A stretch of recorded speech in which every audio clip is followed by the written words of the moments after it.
خواجہ غریب نواز جب نئے نئے آئے نا اجمیر شریف میں تو خیمہ لگایا ہوا تھا خواجہ غریب نواز نے.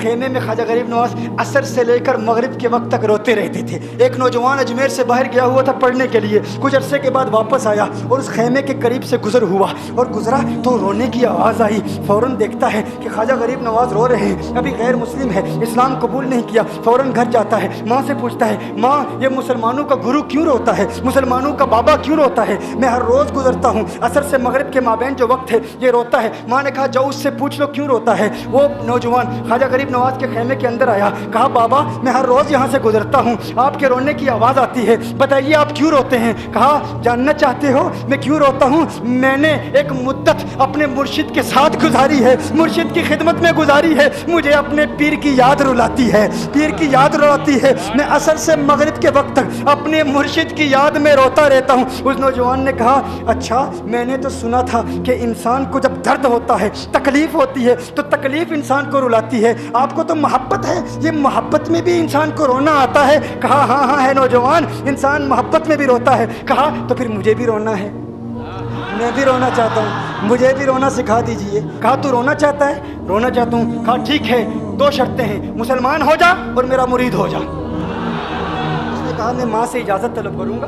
ماں کے پاس گیا اجازت لینے کے لیے. ماں نے کہا تو ضدی ہے, جب تو ارادہ کر لیتا ہے, جو ارادہ کرتا ہے تو پورا کرتا ہے, جا جو کرنا چاہتا ہے کر لے. خواجہ غریب نواز کے بعد بارگاہ میں حاضر ہوا, عرض کرتا ہے بابا میں پھر مسلمان ہونا چاہتا ہوں, مجھے مرید کر لیجئے. خواجہ غریب نواز نے مرید کر لیا, خواجہ غریب نواز کا مرید ہو گیا. اب خواجہ غریب نواز نے کہا اب وقت سارا میرے ساتھ گزرے گا, ناشتے کے وقت خواجہ غریب نواز کے ساتھ, سحری کے وقت خواجہ غریب نواز کے ساتھ, سحر کے وقت خواجہ غریب نواز کے ساتھ, پورا دن اسے خواجہ غریب نواز کے قرب کی کچھ ایسی عادت ہو گئی, خواجہ غریب نواز کا دیوانہ ہو گیا, ان کا عاشق ہو گیا. کچھ عرصہ گزرا, خواجہ غریب نواز نے فرمایا اب تیرے لیے 3 دن کی چھٹیاں ہیں, 3 دن کے لیے چھٹیاں ہیں, 3 دن کے لیے چلا جا.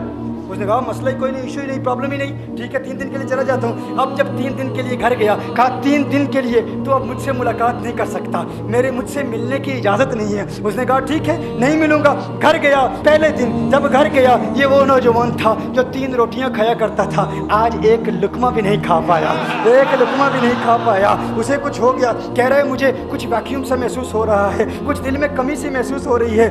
یوں وقت گزرتا گیا, رات کا وقت آیا, آنکھ نہ لگی, سو نہ پایا, مکان کی چھت پر چلا گیا. ماں نے دیکھا بیٹا چھت پر کیوں چلا گیا؟ ماں چھت پر جاتی ہے, بیٹے کیا ہوا؟ کہا پتہ نہیں ماں, پتہ نہیں ماں, میں تو فوراً سو جاتا تھا, آج نیند بھی نہیں آ رہی, آج کھانا بھی نہیں کھا پاتا. ماں تو چلی جا. ماں چلی جاتی ہے. یوں جب سحری کا وقت ہوتا ہے اس کی آنکھوں سے اشکوں کی برسات جاری ہوتی ہے, اس کی آنکھوں سے اشکوں کی برسات جاری ہوتی ہے. وہ رو رہا ہے, اس پر رکت تاری ہے. ماں آتی ہے, بیٹے کیا ہوا؟ کہا ماں مجھے پیار ہو گیا ہے, ماں مجھے محبت ہو گئی ہے, ماں مجھے عشق ہو گیا ہے. جا غریب نواز کے پاس, کہا مجھے بلا لو. اب یہ جدائی برداشت نہیں ہوتی, اب مرشد کی جدائی برداشت نہیں ہوتی. ماں فوراً خواجہ غریب نواز کی بارگاہ میں حاضر ہوتی ہے. کہا میں نہیں جانتی ہے مسلمانوں کے بابا, تو نے میرے بیٹے کو کیا دے دیا, تمہارا تعلق نہیں سمجھ پاتی, تمہارا رشتہ نہیں سمجھ پاتی, لیکن وہ تو رو رہا ہے, کہتا ہے واپس بلا لو. خواجہ غریب نواز نے کہا نہیں ابھی وقت نہیں ہے, میں اپنی زبان میں کہتا ہوں. گویا کہ خواجہ غریب نواز نے کہا ہوگا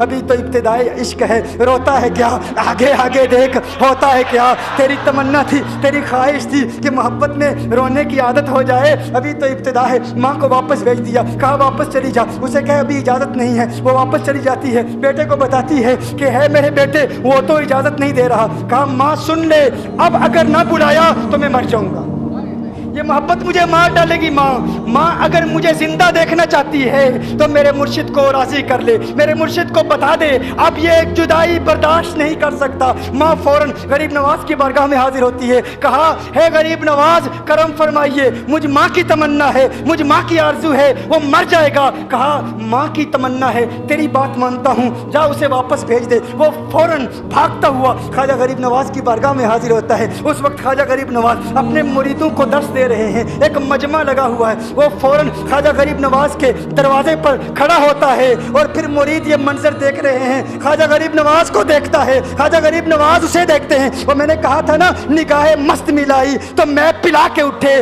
جہاں وہ بیٹھ گئے میں قدا بنا کے اٹھے. خواجہ غریب نواز نے اس کی آنکھوں سے آنکھیں ملائی اور پوچھا اب پتا چلا محبت میں رونا کیسے آتا ہے, اب پتا چلا. اس نے کہا ہے غریب نواز کرم فرمائیے. فوراً